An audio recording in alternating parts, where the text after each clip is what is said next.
requested a parenting video, so here goes, for whatever it's worth.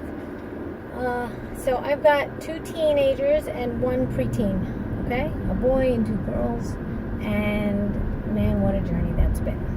My husband traveled a lot, so a lot of it was placed on myself, which is fine because I had more control, but it was hard work. For the most part, my husband didn't get in the way of that parenting, but when he did, we had some conflicts, and the kids saw that and used it to their advantage, which I don't like. That's not a good thing to do. But whatever, I'm being honest, that's what happened to us. We were on the same page about school. That's good. I've always been friends with their teachers. I've always made it a conscious effort, and I've actually liked their teachers, but I've always made a conscious effort to get really friendly with the teachers, the principals of their schools, and anybody else that I needed to have around them. Because the teachers are there with your kids way longer than you are during the day. So you want to know a lot, and you can get to know a lot when you get friendly with them. Don't overdo it, but I was actually invited to one of their teachers' weddings in Italy. I didn't go, but I'm just saying. Anyway, so you want to be a parent to the children. You want to show them who's boss. With one look. They know what that look is. But you also want to be their friend. And let me explain that, okay? Because there's too many parents out there that are not friends with their kids, and I think that backfires. I think what that does is it puts fear and instills fear in your child, and they don't want to come to you. And later on in life, you'll want those people, those kids, to be your friend, and you'll want them to come to you and tell you things. My kids tell me just about everything because, well, I look like a regular friend to them sometimes. I'm just like, okay, I'm busy. I don't want to hear it right now. And they want to tell me. They really want to tell me. They want my advice. They also have to see what you've accomplished in your life. Sometimes my daughter sees me as weak when I get into a fight with my husband and I give in to him. But that's okay. I want her to see that I can't always get my way. And that's important too. It's a very important lesson to teach your children, that they can't always get everything that they want. Okay?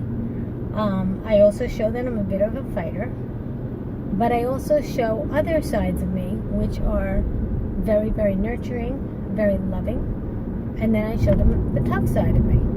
They see both. They see all those sides. Now, where am I going with this? Well, I think I want my mother, and I told her this, to be my friend. I really do. I want it to be one of the best parts of my day to talk to her. She's all the way in Israel. I'm in Hawaii. We FaceTime almost every night. It's a fun time for me. I want to tell her stuff. I want to tell her the jokes that I just wrote. I want to talk to her about sex, all that stuff. I do. I don't want it to have to be a chore or, I gotta call my mother. Oh, my mother wants to know how I'm doing. I want to tell her everything. My kids did see that I'm close with my mother. That's also very important, to show how close you are with your parents. I think that it's very important to be very easygoing. It's very important to make jokes and make light of situations so that the kids don't feel like they're so stressed out. I don't put them in millions of after-school programs and stress them out to the gills and have to be in a sport and have to do this and have to do that. I don't. They don't have to get straight A's. I don't care. I want them to be good people. That's my goal. I want them to be good people. That's what they'll be remembered for in life, and I want them to be their own thinkers. Although there are certain guidelines, that they have to follow, I want them to know their culture. I want them to decide with good foundation. My father was a really good father, and my mother's also an excellent mother. My father died when I was about 20 years old, and he spoke highly of his father who passed away, and I remembered that. As an example, like he didn't tell me be like this and be like that. It was just really following him by example. My father didn't give me strict provisions. He wasn't a strict man. He just had a few rules here and there, and it was easy. life was easy. My childhood was easy. It wasn't tough.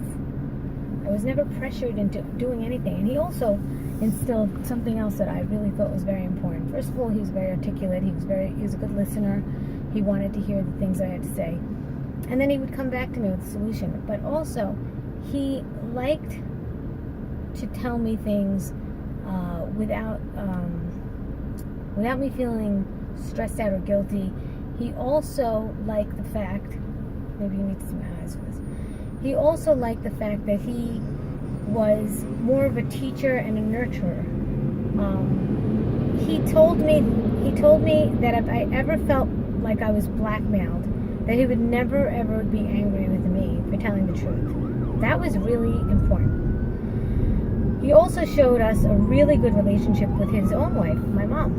In fact, my brother once yelled at my mother about something, and my father said, "You don't talk to my wife like that." So my father put my mother first. Very important. I do that with my husband. He doesn't always do it with me. Kind of bothers me. Got to be on the same page when it comes to parenting. Unfortunately, we don't always get that luxury. Being honest, my husband doesn't always, stick up for me. Not good, but sometimes he does. So you get what you get, right? And you don't get upset.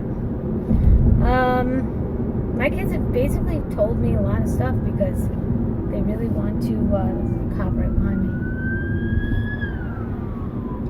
They want to get my input. They want my opinion.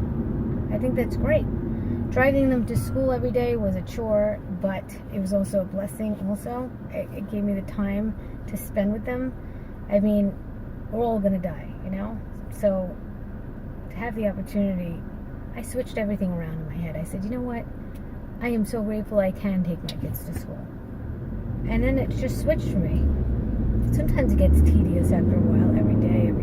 But, for the most part, I'm able to take my kids. I think that's an amazing thing. People would give their right arm to get their kids if they weren't in a hospital bed or something else, or they weren't caught up at a full-time job. Staying at home moms, I think, have it hard, very hard. They don't escape. They don't go off and, work with adults and talk to adults and then come home and the kids are showered and bathed and they've eaten and everything and a babysitter took care of them. Stay-at-home moms are out there in the trenches. I know I was one of them. Did I have help? Yeah, I did have a little bit of help, but you know what? I didn't have family around. And it takes a village to raise these kids. It really does. And you have to be able to take care of yourself. And that's very important. Okay, so I hope this video, a little snippet into my parenting, I hope it helps. I don't know. I'm going to speed one. I don't know if this helps anybody, but I do what I can to share a little glimpse of what I have going on in my life. So take care, everyone. Bye.